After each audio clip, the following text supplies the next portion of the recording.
Yo, my name is Garth Trinidad, and I do a radio show in LA, 11 years running, called Chocolate City, 89.9 FM, KCRW, streaming anytime, kcrw.com. Check that out. Anyway, I'm chilling at the Winter Music Conference 2007 at the EST Lyricist Lounge event. I just did my set, and the whole time I was playing, it was pouring down rain, like torrential pour down, because I guess I was playing them percussion African type drum tracks, and it was just bringing the rain, so, you know. Anyway, check me out online. I represent something different when it comes to black music. A lot of people are calling it urban alternative, et cetera, whatever you want to call it. It's just good music to me, so please check it. I mean, I can run it down the line real quick. Is that cool? All right, we rolling? A lot of people ask me the question, you know, how do you classify or how do you label what you play? And what I tell them is, you know, a whole wide world of black music that doesn't have proper representation in the commercial marketplace. You know, a lot of urban genres exist in really tiny boxes these days, and what's happening with hip-hop right now reminds me of what was going on with disco, you know, things like that back in the 70s when everything began to get real. You know, everything's got to be marketable. You got to be Donna Summer or you ain't getting no play. You know, Earth, Wind & Fire, you got to start making disco records, you know what I mean? Shit like that. So what I do is I get all that music and I put it out there. So I'm like the first dude that played Jill Scott. I was representing Gnarls Barkley. I was playing Van Hunt, you know, trying to break artists like that. Not to break them per se, but it's often a peripheral goal for me to push these people into the mainstream because the mainstream, it needs it so much. It's gone from a hobby to a responsibility, and as KCRW has become more popular, so has Chocolate City, and so it's my responsibility and my job to do that. So if you catch me in a club, I play whatever I want as long as it's soulful, as long as it rocks the dance floor. It could be something familiar, it could be something progressive, whatever. The responsibility of any good DJ is to find that balance, not only to educate, but, you know, do it without alienating people, and that's, you know, that's what I kind of do with like a feminine finesse, you know what I mean? The ladies rule the dance floor for me, and it's like, ladies, I try and get out to my events, and that's how we do it.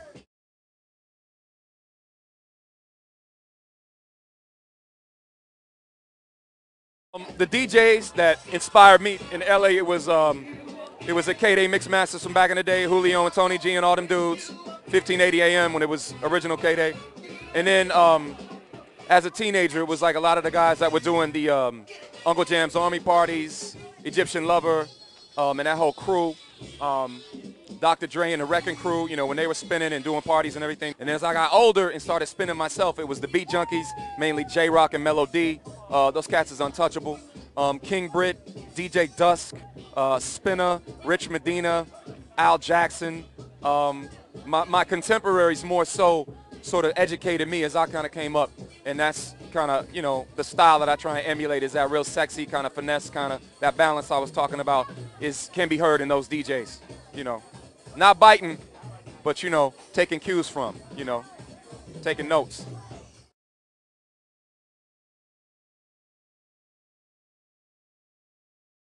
I'm not inspired by a lot of new music today because I feel like the standard in music needs to be raised up. I can't really put a lot of new people, even a lot of good new people, selling platinum records. I can't put them up against people like The Godfather, people like, you know, Al Green, Marvin Gaye, Earth, Wind & Fire, Shaka Khan, et cetera, et cetera, et cetera. Those are all people who were brought up and trained, you know, playing music. And hip-hop was the introduction and the birth of electronic music across the board. So it was hip-hop, it was, you know, Detroit techno, it was Chicago house, and that was all based on things that were going on in the underbelly of the black communities in the United States. And then they went over to Europe and came back, you know, completely different, just like blues, rock and roll, et cetera. So as a radio DJ, the most exciting thing for me being on the radio is the fact that I'm on a public radio station that is now streaming worldwide, and I get to play whatever hell I want to play. And there's no program director telling me what I got to play. There's no 10 minutes of commercial breaks. I don't got to do none of that. I just bring my records in, use the music library, and, you know, find music and put it out there, and hopefully it comes back positive, and so far so good. So, I mean, because radio sucks. Commercial radio, the day is over with. It's done. Satellite radio, online radio, public radio. If you ain't online, if you ain't podcasting, you're kind of nowhere right now, because commercial radio is just, it's going down. And sorry. Listen to us, kcrw.com. Once again, Chocolate City.